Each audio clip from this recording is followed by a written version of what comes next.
itself is actually very good. No holes in this road.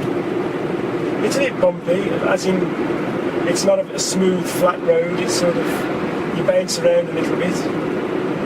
But there are no holes that you have to avoid. And I have seen some holes that are as big as the car. And if you hit them, you're going to do a lot of damage to the car. And to yourself, probably. The weather is very cloudy, overcast.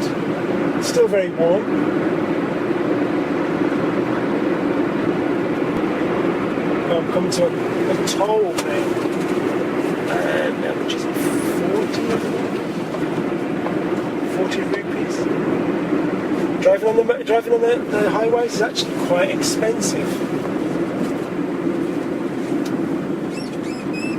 You can end up spending 200 rupees on tolls, which for you and I, by Western standards, is nothing really. What is it? £3, €3 or something? But if you're an average guy on the street, that's a lot of money. To own a car for the average guy on the street is almost an impossible dream.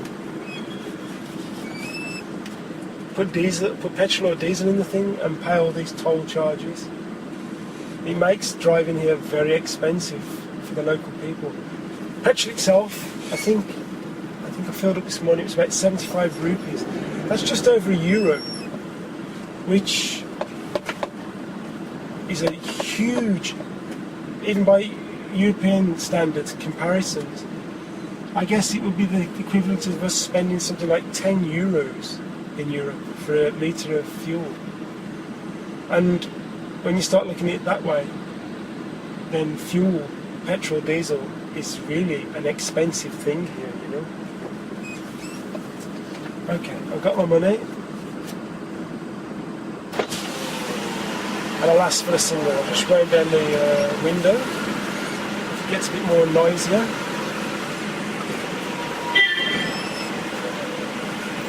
I've got 100, which is probably too much. I'll see if I've got something smaller. Okay, I've got lots of 10s here, so I'll use those. The way the tolls work here, and the poor people that work in them, is one guy sits at the till, the cash point, and the other guy stands outside handing the tickets and collecting the money and passing it to the guy on the cash, on the register, the cash register. I always remember travelling over the Forth Bridge in Edinburgh, and they had a toll system at the time. And a similar setup as it is here. Toll booths that you have to drive through and pay as you drive through. A lot more technical and advanced, of course. Single. Single?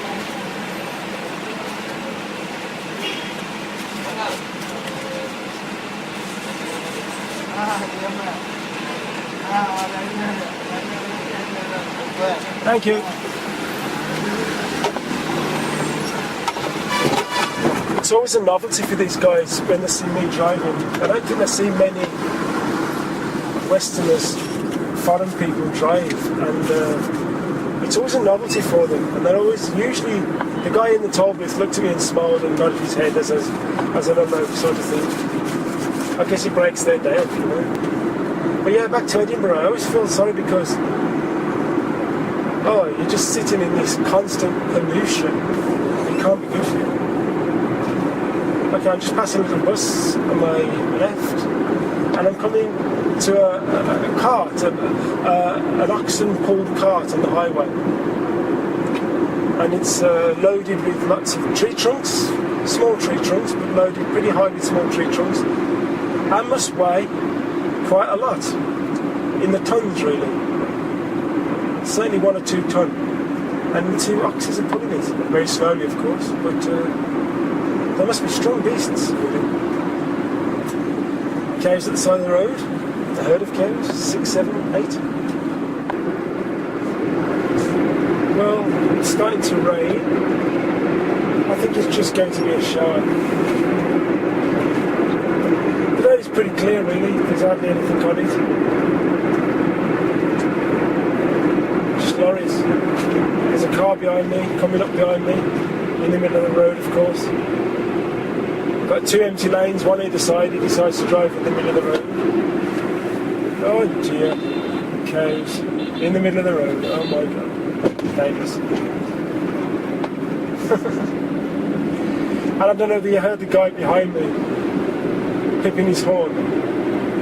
You know, I'm slowing down to avoid a herd of cows. A herd, maybe 7. Yeah, he's pipping his horn because I don't know what he wants me to do. Does he want me to just hit them or what? I don't know. But he's up my arse now, flashing his lights. It's a 50, I think it's 50 kilometres it says. And I'm doing 80. But there we go. Still pipping his horn. Oh, goats now, that's a change. Cows and goats.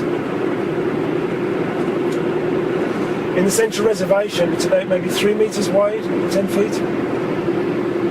And it's grassed. And it seems to be quite a favourite for the cows to graze on, really.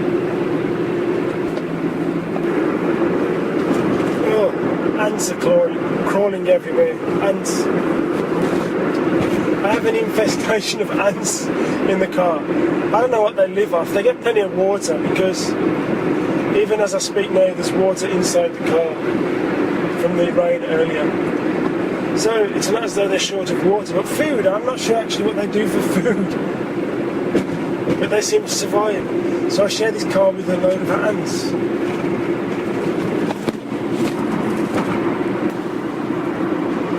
Again, there's not particularly much happening at the side of the road. And it just seems that whenever I look, they're generally food places serving food. But they're never like the cleanest at the side of the road. Okay, I'm on a highway and people now just cut in across from me, yeah?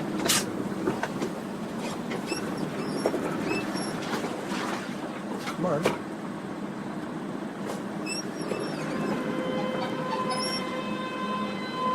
Yeah, sorry, I'll have to concentrate.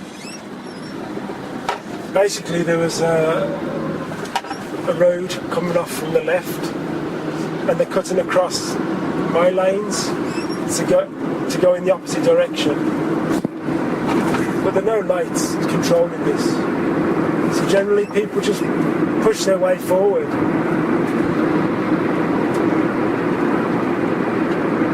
So you always have to be sort of careful. For me, it's less of a problem, I think, because I guess what I've been taught is that when you see an obstacle or a potential danger in front of you, you generally slow down and prepare to stop. The first reaction is to sound the horn and warn the person that you're coming and expect them to move, basically. But obviously they don't. You have to end up, as in my case, what would be seen as my right of way in Europe. I have to slow down and stop and let this traffic pass.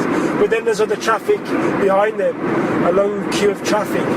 So now it's my turn to have to force my way through that traffic.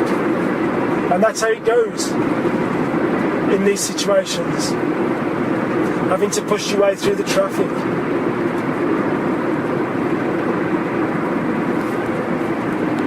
Well, up ahead I can see thick black smoke. So something must be on fire. I do see smoke from the roadside a lot. I don't know why, but they burn rubbish. I guess rubbish that they collect off the roads, and then it gets burnt at the side of the road. And as you can imagine, the chaos in terms of the smoke it produces, cutting down visibility and all those things.